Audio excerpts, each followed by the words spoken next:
It was Karen and James's second year of marriage. Her husband was already in his 40s, and Karen was just 25. The young woman was attracted to James primarily because of his status and wealth. He made excellent money from a number of his enterprises. He dressed modestly, looked unattractive, and under other conditions, Karen would not even pay attention to such a man. She had only been modeling for a few years and was already accustomed to a particular lifestyle, so she only selected things for herself that she felt fit her circumstances. Hence, when James approached her at the bar where Karen had gone for a drink, she dismissed him without even casting a glance and declined any introduction. However, upon noticing the luxurious car he occupied, she couldn't help but call out. Following their wedding, Karen's husband prohibited her from pursuing a career as a model. She didn't object. He took care of all her needs. Living comfortably without having to work was something she had always desired. Looking at their couple, it was immediately clear that such a beauty herself would never have loved this man. He lacked any notable charisma, and signs of balding were becoming apparent on his head. Karen wasn't particularly enthusiastic about being seen with him in public, so she frequently chose to meet up with her girlfriends at restaurants and spa salons, making that her preferred way to spend leisure time. Daniel met her in one such restaurant. He had no idea that this stunning girl was not free. When Karen went out by herself or to meet her friends, she would always remove the ring from her ring finger. When Karen looked up to see Daniel approaching her, she liked him immediately. Young, incredibly handsome on the face, and his figure just shouted that he loved sports and spent a lot of time on it. Daniel looked amazing in comparison to her spouse. He took a seat beside her. They struck up a discussion and they got to know one another. Karen gave the man she liked her phone number, having neither hesitation nor guilt. Starting from that day, her clandestine affair commenced. Endless exchanges and calls with Daniel led to romantic outings, evolving into intimate encounters over time. Their rendezvous took place either at his residence or in a hotel. To the man's surprise, Karen consistently avoided spending the night, explaining that she preferred the comfort of sleeping in her own home. And Daniel was unaware that she was married even at that point. On one occasion, when her husband was away for an extended work assignment, she lied to her husband about going on vacation with friends. It goes without saying that Karen enjoyed a lovely weekend at a resort with Daniel. Karen adeptly concealed her clandestine affair from her husband, skillfully weaving convincing lies and carefully orchestrating conditions that made it nearly impossible for anyone to suspect her. She was having fun in her relationship with Daniel. While James continued to provide her with a luxurious life, Karen hadn't anticipated or desired anything serious in her relationship with her lover. She viewed it simply as a form of entertainment. However, things were different for Daniel. He started to notice that he was falling in love and that this relationship, which had started so effortlessly and casually, was growing more serious for him after 3 months of regular meetings and outings. After yet another intimate moment as they lay together on his apartment bed, he tenderly grasped Karen's hand and asked, "Why don't you just move in with me?" In that instant, she froze, blinking rapidly, her gaze fixed on the ceiling. "I'll think about it," she finally said, forcing a strained smile after a prolonged silence. He should have screwed it up, she thought. Serious commitment was not something she desired with her lover. Her sole interest was in enjoying herself, and his proposal had cast doubt on the simplicity of their relationship. From that day forward, her responses to his messages became increasingly infrequent. She avoided his calls, letting them go to voicemail. And when she did respond, it was with a brief message claiming to be too busy. For some time, Daniel attributed the changes to different factors, whether it be Karen's bad mood or real business. However, when he questioned her directly one day about what was going on, she wrote to him saying she didn't want to carry on the relationship. Before he could even seek clarification, Karen swiftly blocked him. Naturally, he was upset that their relationship was coming to an abrupt end, but more importantly, he didn't understand why it had happened. Everything seemed to be going well. They were enjoying each other's company, they were comfortable and pleasant together.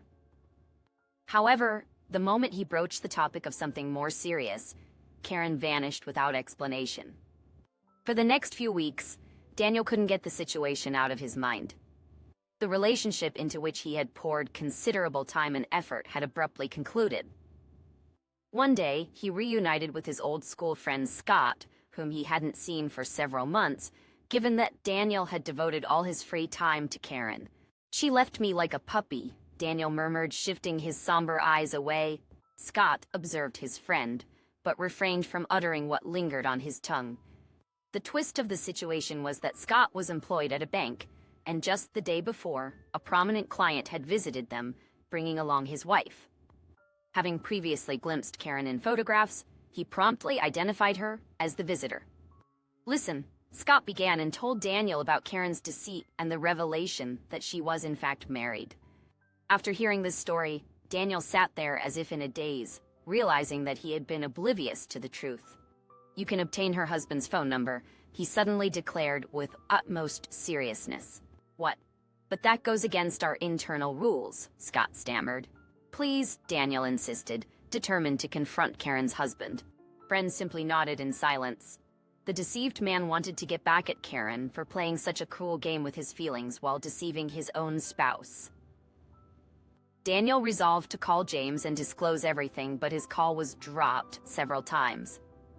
Then he composed a text message disclosing every detail, demonstrating Karen's adultery, and feeling a sense of achievement, he at last focused on his personal matters. However, Daniel was unaware that Karen was the one holding his husband's phone that evening, and that she was the first to read the texts. James had no secrets. His phone always resided prominently at home.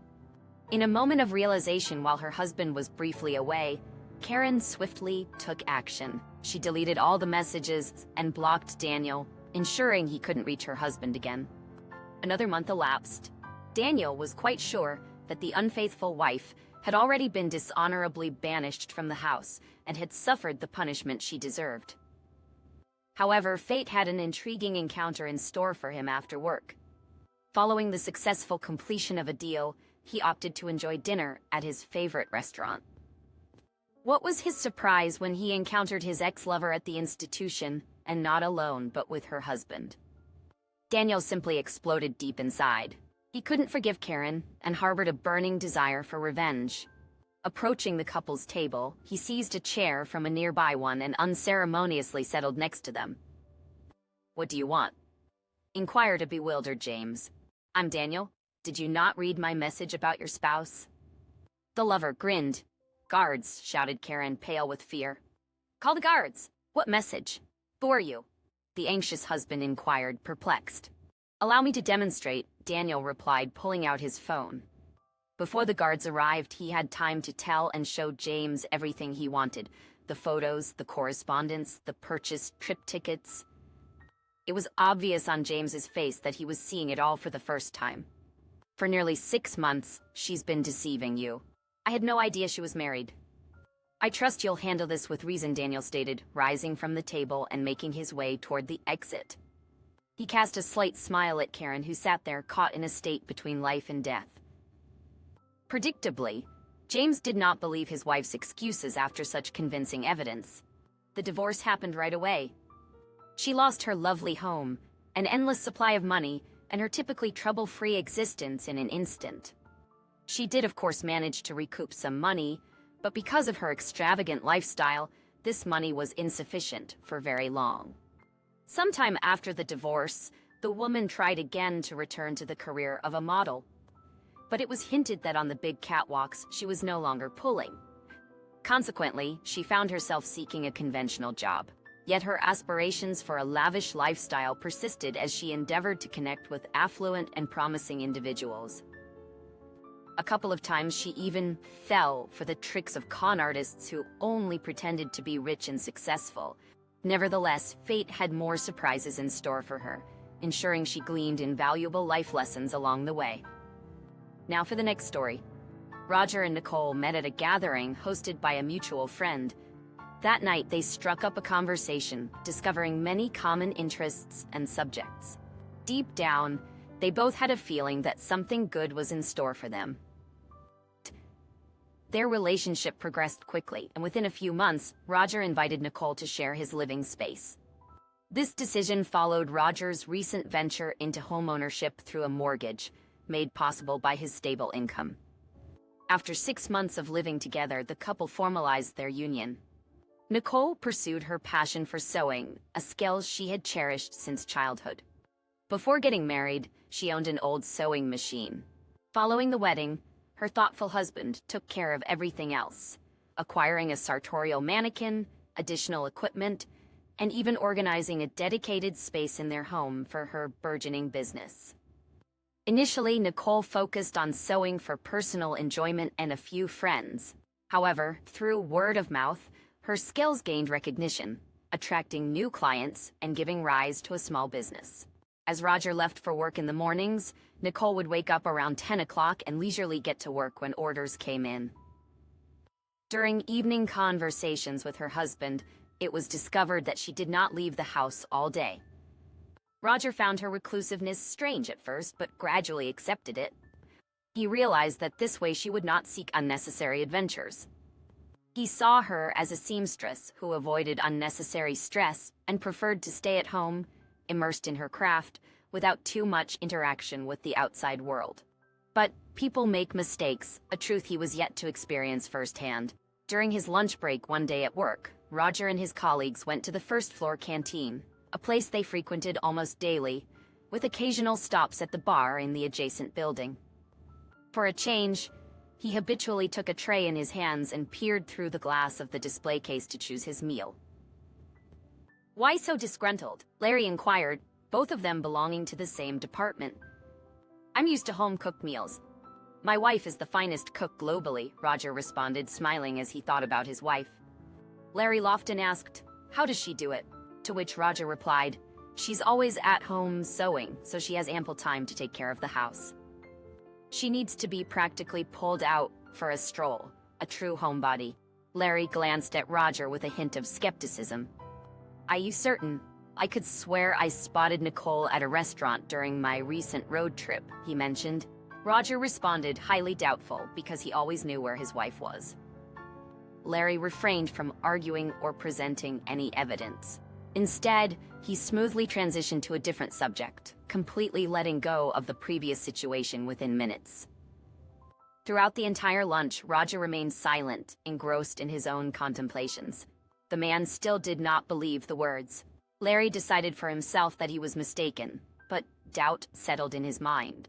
He started to question whether he truly knew his wife that well. Perhaps she had something to hide. Roger started to pay closer attention to his wife's every word and gesture. Surprisingly, he observed Nicole dedicating more time to a specific project than usual. Despite her claims of being at home and working throughout the day, something wasn't quite right.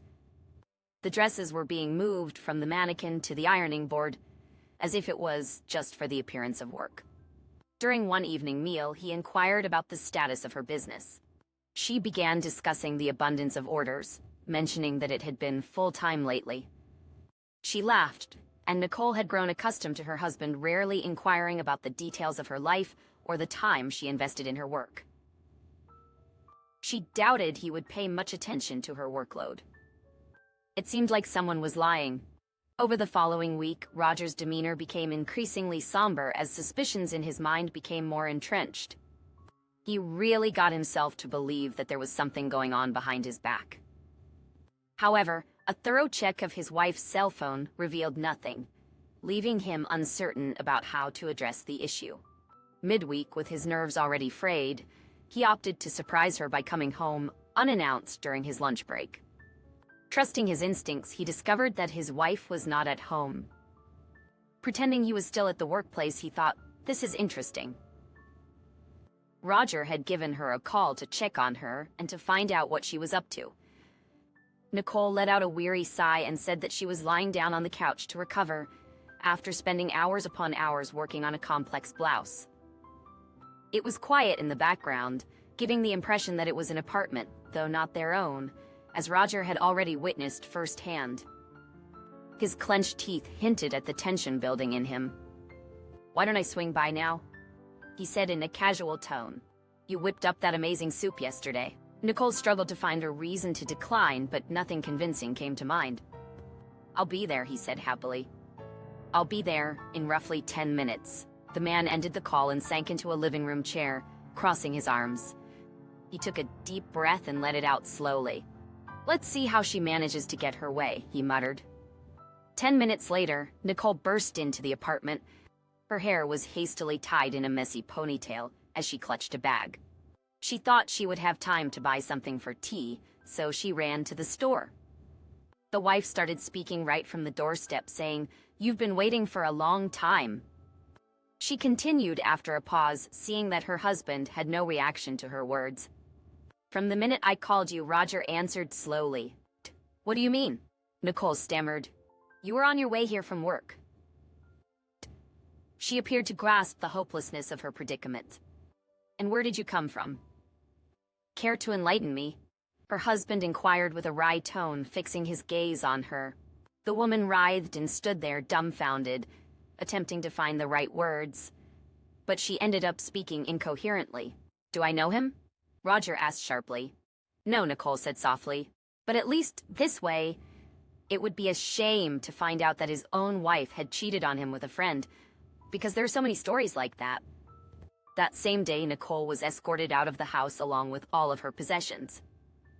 Roger refused to simply surrender the sewing equipment he had purchased for his wife. Instead, he insisted that she earn the money for it herself, and he would willingly sell it to her as a form of moral compensation.